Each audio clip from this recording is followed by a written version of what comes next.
This is the Epilogue Audio Experience. The views, thoughts, and opinions expressed are the host's own and do not represent the views, thoughts, and opinions of Epilogue Media Private Limited. The material and information presented here is for general information purposes and/or entertainment purposes only. Listener discretion advised.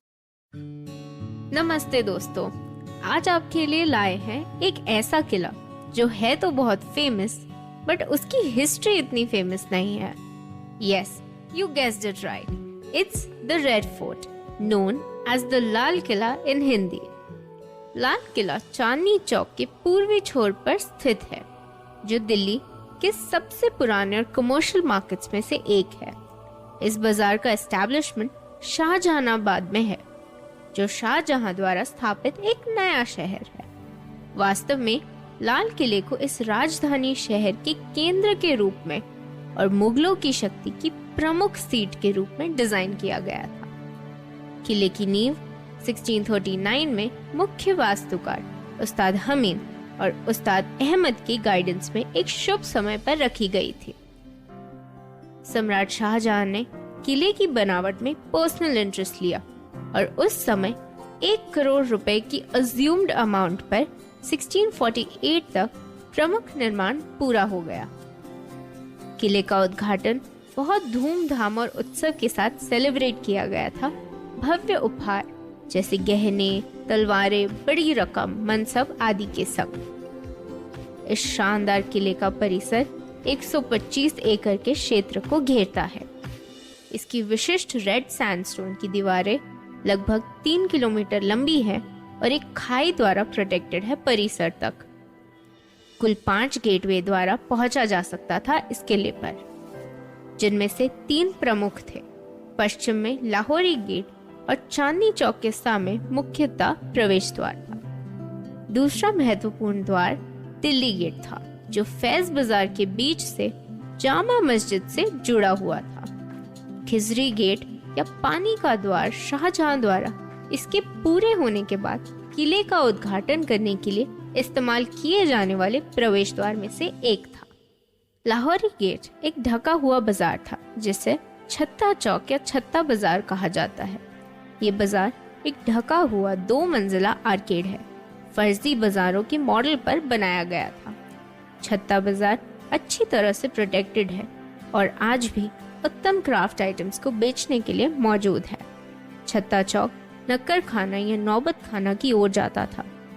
इस 2 मंजिला संरचना ने सम्राट और अन्य law and व्यक्तियों के आगमन की घोषणा करने के लिए ड्रम रूम के रूप में यूज किया जाता था।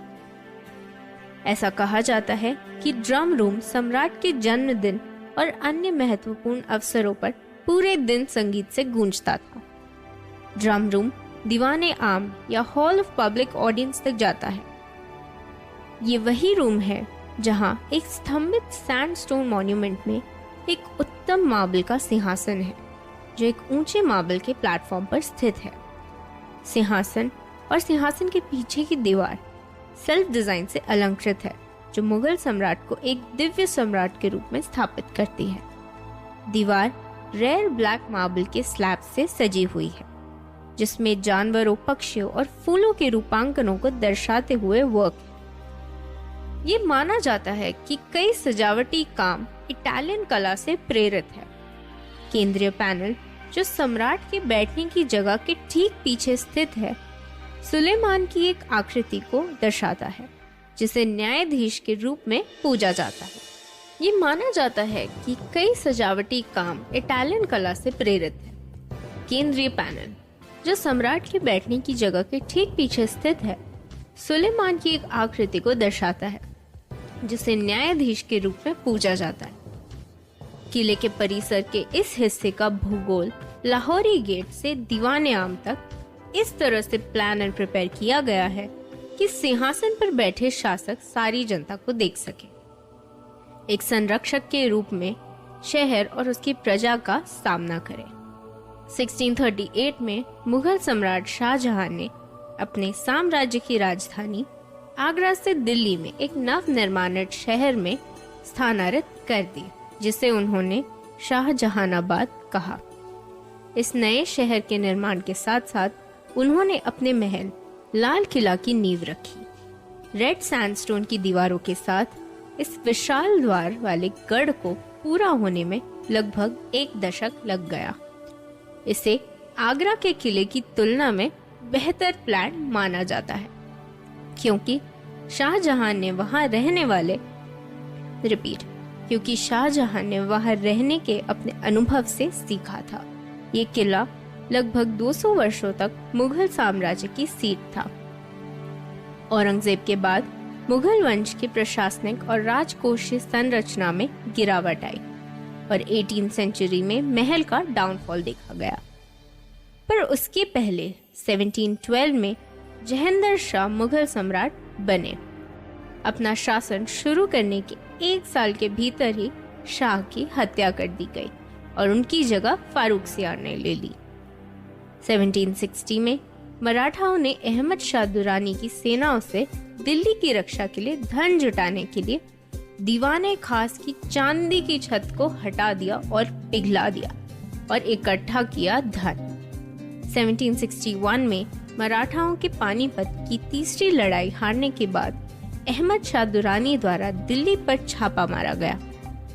1899 से 1905 तक भारत के वाइसरॉय लॉर्ड कर्जन ने किले की मरम्मत का आदेश दिया, जिसमें दीवारों का पुनर्निर्माण और पानी की प्रणाली के साथ पूरे होने वाले उद्यानों की बहाली शामिल थी। लाल किले में स्थित ज्यादातर गहने और कलाकृति 1747 के नादिर शाह के आक्रमण के दौरान और फिर अंग्रेजों के खिलाफ 1857 के भारतीय विद्रोह के बाद लूट लिए गए थे।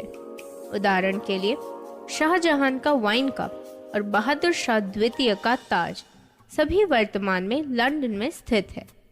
इन्हें वापस ढूंढ कर लाने की अर्जी को अब तक ब्रिटिश सरकार द्वारा रिजेक्ट कर दिया गया है। इसके बाद कई सेंचुरीज तक ये किला मराठा, मुगल और सिखों के बीच आगे पीछे होता रहा। फिर 15 अगस्त 1947 को भारत के पहले प्रधानमंत्री जवाहरलाल नेहरू ने लाहौर गेट के ऊपर भारतीय राष्ट्रीय ध्वज लहराया था। भारतीय स्वतंत्रता के बाद साइट ने कुछ बदलावों का अनुभव किया और लाल किले को सैन्य छावनी के रूप में इस्तेमाल किया जाता रहा। किले का एक महत्वपूर्ण हिस्सा 22 दिसंबर 2003 तक भारतीय सेना के नियंत्रण में रहा। 2009 में किले को पुनर्जीवित करने के लिए सुप्रीम कोर्ट के निर्देशन के तहत इंडियन आर्कियोलॉजिकल सर्वे द्वारा तैयार cultural heritage and preservation scheme की घोषणा की गई। इसी के साथ हम पहुंच गए हैं at the end where we ask you a question. So आज का क्वेश्चन है कि लाल किले का ओरिजिनल नाम क्या था? बताइए हमें through our social media handle @EPlogKids और सब्सक्राइब करें फोर्टिफाइड को on the EPlog media app या अपने प्रेफर्ड ऑडियो स्ट्रीमिंग प्लेटफॉर्म्स पर। अलविदा।